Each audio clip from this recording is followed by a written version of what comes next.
Bismillahirrahmanirrahim. Assalamualaikum warahmatullahi wabarakatuh.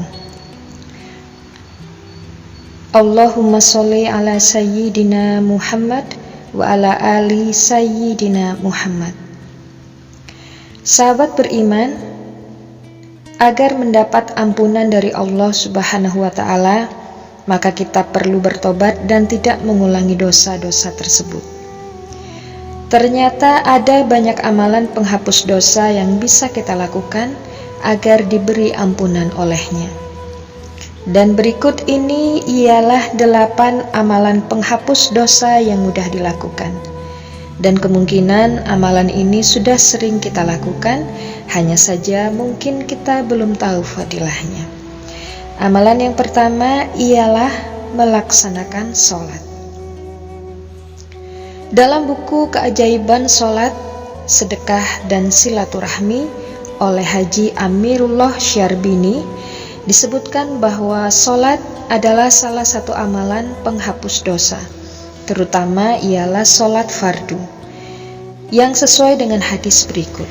Perumpamaan sholat 5 waktu ibarat sungai tawar yang memenuhi pintu salah seorang dari kalian, dan dia mandi di dalamnya setiap hari 5 kali.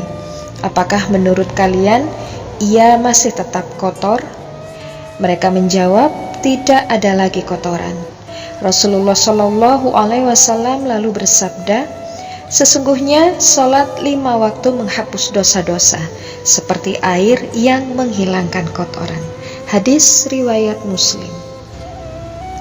Selain itu, sholat sunnah juga dapat menghapus dosa, sebab dosa dapat diampuni ketika kita memperbanyak sujud.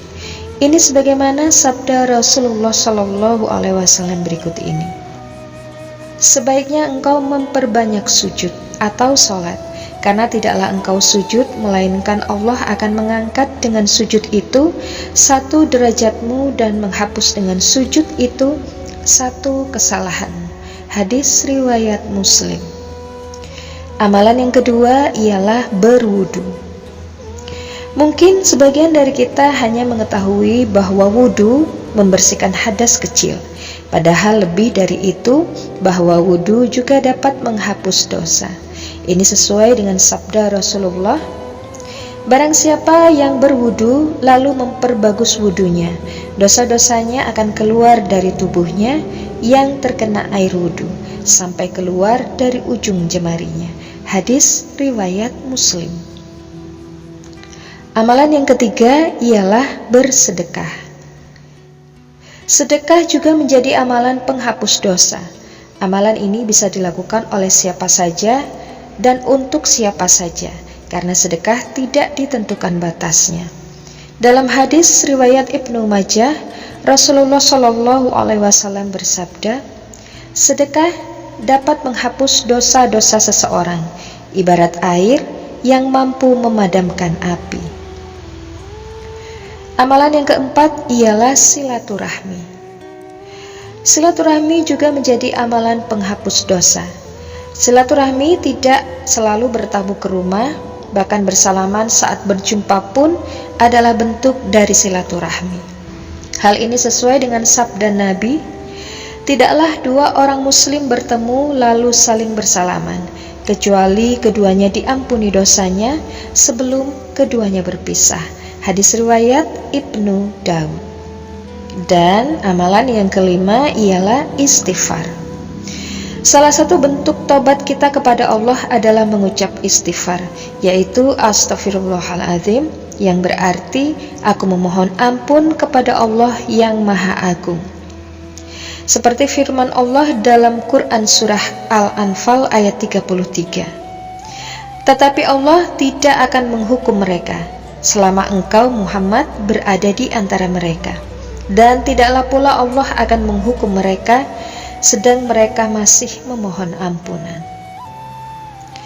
Amalan yang keenam, berpuasa. Ada berbagai macam puasa yang dapat dilakukan oleh seorang muslim. Yang hukumnya wajib adalah puasa Ramadan selama sebulan penuh. Puasa Ramadan akan menghapus dosa-dosa yang telah lalu. Sebagaimana sabda Rasulullah Shallallahu Alaihi Wasallam, Siapa berpuasa Ramadan imanan wa ihtisaban, atau dengan keimanan dan mengharap pahala, diampuni dosa-dosanya yang telah lalu. Dan siapa sholat pada Lailatul Qadar imanan wa ihtisaban, dengan keimanan dan mengharap pahala, diampuni dosa-dosanya yang telah lalu. Hadis riwayat Bukhari dan Muslim. Puasa sunnah juga bisa mendapatkan fadilah menghapus dosa, seperti sabda Rasulullah berikut ini. Puasa Arafah 9 Zulhijjah dapat menghapuskan dosa setahun yang lalu dan setahun yang akan datang. Puasa Asyura 10 Muharram akan menghapus dosa setahun yang lalu. Hadis riwayat Muslim. Amalan yang berikutnya yaitu menuntut ilmu. Dalam sebuah hadis diriwayatkan At-Tirmizi bahwa Rasulullah bersabda, barang siapa menuntut ilmu, maka itu sebagai penghapus dosa-dosanya yang telah lalu. Dan dijelaskan bahwa hadis di atas sebetulnya dhaif, namun bersifat makbul atau dapat diterima sebagai dalil. Dan amalan yang terakhir ialah membaca sholawat. Memperbanyak sholawat juga bisa menghapus dosa. Imam An-Nasa'i meriwayatkan bahwa Rasulullah Shallallahu Alaihi Wasallam bersabda, siapa yang membaca sholawat kepadaku 1 kali, maka Allah akan bersolawat kepadanya 10 kali, dan dihapuskan baginya 10 kesalahan, serta diangkat untuknya 10 derajat. Itulah tadi 8 amalan yang mudah dilakukan sehari-hari, namun memiliki fadilah yang besar. Salah satunya ialah menghapus dosa. Jika ada pendapat lain, silakan tulis di kolom komentar. Semoga bermanfaat. Barakallahu fikum. Assalamualaikum warahmatullahi wabarakatuh.